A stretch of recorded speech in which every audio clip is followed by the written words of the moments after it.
Wise করণী নাম শোনেন নাই কে? নাম সবাই জানে, সাহাবীদের 10 জনের নাম না জানলে ওয়াইস করণীর নাম সবাই জানে।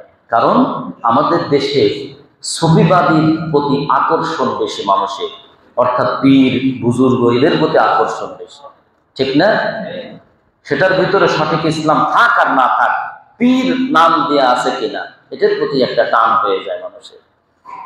কথা বলেন ঠিক কিনা?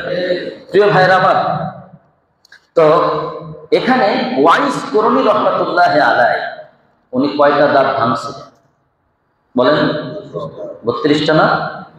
এই যে 32টা ভাঙছিলেন। আর নবীর ভাঙছিল কয়টা?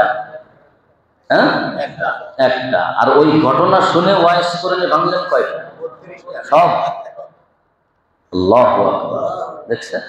তাহলে তার মহব্বত কম না বেশি? হ্যাঁ। তা আপনি দাঁত রাখছেন কেন? আপনার মহব্বত নাই? তাহলে ভাঙেন যদি মহব্বত থাকে।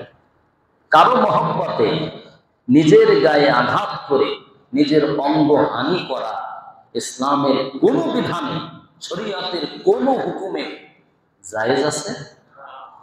তাহলে ওয়াইস করণী ভাঙলো কেন? সুতরাং এই ঘটনাটা বানোয়াট। এই ঘটনাটা কি বানোয়াট, ভিত্তিহীন। এই ঘটনার কোনো সত্যতা নেই। সত্য কথা আমি আপনাকে শোনাই। হযরত ওয়াইস করণী রহমাতুল্লাহ আলাইহি ইয়ামেনের একটা অঞ্চলের নাম হচ্ছে করণী। করণী একটা এলাকা, করণ। ওই অঞ্চলে বাস করতেন, এই জন্য নিসবত স্বরূপ তার নাম বলা হয় করণী। যেমন আমার বাড়ি হচ্ছে ফরিদপুর, আমি ফরিদপুরি এরকম বলতে পারি। আরবিতে একটা নিয়ম, নিসবত সম্পর্ক জুড়ে দিয়ে এইভাবে বলা যায়। যেমন হযরত সালমান ফারসি, কেন? ওনার পারস্য অঞ্চলে বাড়ি ছিল, ওখান থেকে এসে ইসলাম কবুল করেছিলেন, এই জন্য তাকে বলা হয় ফারসি। আমাদের একজন বিখ্যাত আলেম ছিলেন বাংলাদেশের, হযরত মাওলানা আল্লামা শামসুল হক ফরিদপুরি রহমাতুল্লাহ আলাইহি, ঠিক না? এই যে এলাকার থেকে নিসবত স্বরূপ এরকম নামগুলো বলা হয়। তো ওয়াইস করণীর নামটা ওই করণ অঞ্চলের ছিল বসবাস, এই জন্য করণী বলা হয়। কথা বুঝতে পারছেন? উনি নবী করিম সাল্লাল্লাহু আলাইহি ওয়াসাল্লাম যখন কালিমার দাওয়াত দেন, তার কিছুদিন পরে তিনার কাছে কালিমার দাওয়াত পৌঁছায় যায়। আলহামদুলিল্লাহ, তিনি ইসলাম কবুল করেন, মুসলমান হয়ে যায়। নবী ওই সময় বেঁচে আছে, তাহলে কি সে সাহাবী না? না, সাহাবী না। কারণ ঈমানের সাথে নবীকে সশরীরে সচক্ষে দেখা এবং ঈমানের সাথে মৃত্যুবরণ করা, এনাকে বলা হয় সাহাবী। সুবহানাল্লাহ। এখন উনি তো ইয়ামান নগরীতে আছে, ঈমান কবুল করছে, নবীও বেঁচে আছে, কিন্তু সরাসরি এখনো দেখা হয় নাই, সাক্ষাৎ হয় নাই। এই জন্য সাহাবা হওয়ার বিশাল মর্যাদা এখনো তিনি লাভ করতে পারেননি। নবীর কাছে চিঠি লিখলেন ওয়াইস করণী, ইয়া রাসূলুল্লাহ, ইয়া হাবিবাল্লাহ, আমি ঈমান কবুল করার পরে সচক্ষে আপনার চাঁদ মাখা নুরানি চেহারাটা দেখব। আমার অন্তর ব্যাকুল হয়ে গেছে, আমি পাগল পারা হয়ে গেছি। আপনার এই জান্নাতি চেহারা মোবারক আমি দেখতে চাই। কিন্তু আমার ঘরে শুধুমাত্র কেবলমাত্র আমাকে গর্ভধারিণী আমার মা আছে, তিনি অতিশয় বৃদ্ধা, অনেক রোগে রোগান্বিত। তার সেবা, তার শুশ্রূষা করার মতো আমি ব্যতীত আর কেউ আমার বাড়িতে নাই। ওগো রাসূল, কিন্তু আমি আপনাকে দেখতে চাই, আমি পাগল পারা হয়ে গেছি। আপনাকে এই ঈমানের সহিত যদি আমি দেখতে পাই, আল্লাহর দরবারে আপনার সাহাবীর মর্যাদা আমি পেয়ে যাব। সুতরাং এই মর্যাদা আমি হাতছাড়া করতে চাই না। এই বলে তিনি চিঠি পাঠিয়ে দিলেন। নবী করিম সাল্লাল্লাহু আলাইহি ওয়াসাল্লামের কাছে চিঠি চলে আসলো। হযরত আলীকে বললেন, আলী রে, এই চিঠিতে কি লেখা আছে আমাকে পড়ে শোনাও। হযরত আলী এক এক করে লাইন বাই লাইন করে ওয়াইস করণীর চিঠিটা পড়ে শোনালেন। এবার রাসূল অনেক মহব্বত করলেন, ওয়াইস করণীকে ভালোবাসা দিলেন, আর বললেন আমার পক্ষ থেকে একটা ফিরতি চিঠি ওয়াইস করণীর কাছে পাঠিয়ে দাও। হযরত আলী লেখা শুরু করলেন, নবী জানালেন, ওয়াইস রে, তোমার সালাম আমি গ্রহণ করেছি, তোমার ভালোবাসা আমি কবুল করেছি, তোমার আবেগটা আমি বুঝতে পেরেছি, কিন্তু তোমার ঘরে যে তোমার গর্ভধারিণী মা বেঁচে রয়েছে, যার সেবা করার মতো আর কেউ নাই। ওয়াইজ রে, আমাকে দেখা করার থেকে আমাকে সশরীরে দেখার যে তোমার ঘরে ওই বৃদ্ধা মায়ের খেদমত করা তার বেশি সওয়াবে।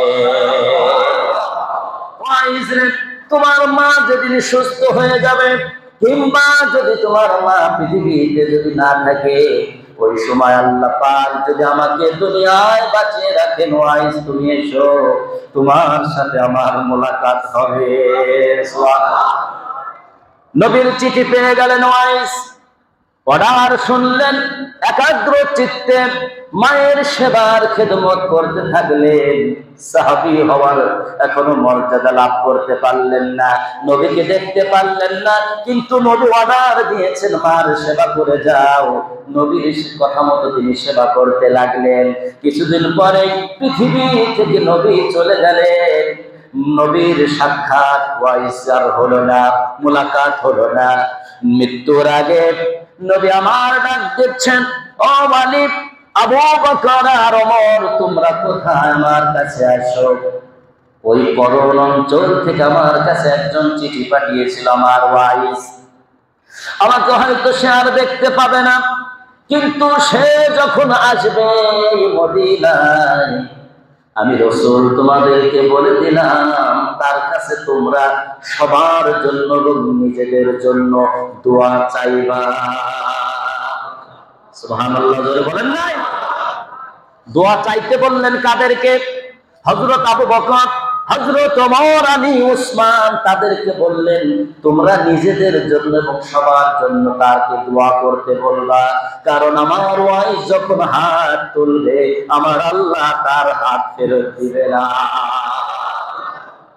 আমার প্রিয় ভাইরা, কিন্তু এটা হলো আসল ঘটনা।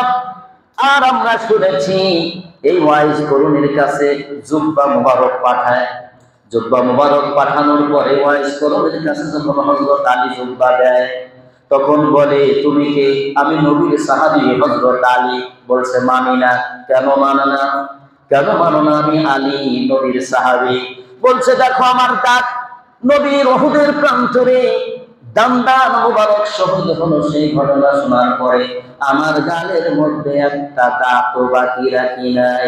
তুমি এত কাছের সাহাবী, তোমার গাল ভরা দাঁত, এটা কেমন হয়ে গেল? ঠিক কিনা?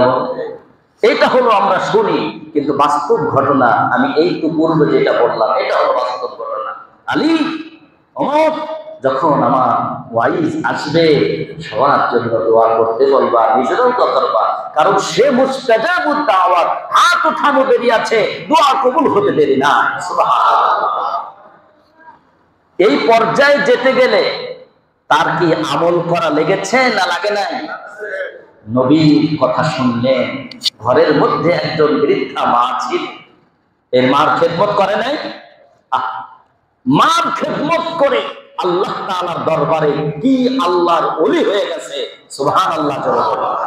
আমার প্রাণ প্রিয় ভাইরা, আমার মুসল্লি ভাইরা, ছোট্ট থেকে বড় যারা উপস্থিত আছেন, আপনাদেরকে এই ঘটনা দিয়ে আপনাদেরকে বলছি, আমার প্রাণ প্রিয় মুসল্লি ভাইরা, ঘরের মধ্যে যদি মা বাবা বেঁচে থাকে, সেবা করেন, শুশ্রূষা করুন এবং তাদের খেদমত করুন, আপনি জীবন্ত একজন আল্লাহর ওলি হয়ে যাবেন। সুবহানাল্লাহ।